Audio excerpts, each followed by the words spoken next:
Welcome. This is my Arduino design with two buttons. You'll see that currently there's no buttons pushed, so the LED is not on.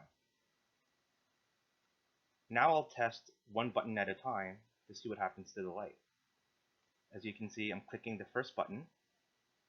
The little red indicator indicates that the button is pushed, and I'll push the other button.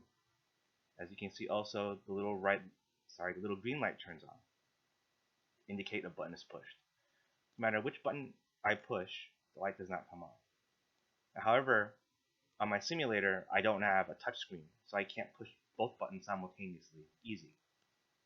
However, I can simulate a button push or hold by using a shift click. So I will shift click the first button, and you'll see that it's being held down. The green light is on, so I'll click the second button.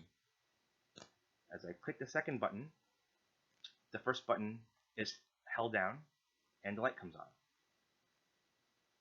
Now I'll deselect the first button and hold down the second button.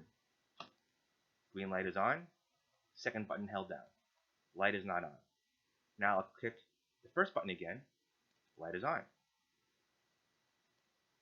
The final test is to see how the light turns on if both buttons are held. So I'll select the first button. You'll see both lights are on. This means both buttons are held down simultaneously, and the LED is on. Now I will deselect the buttons, and we can see the lights turn off. Yep, light goes off. Thank you.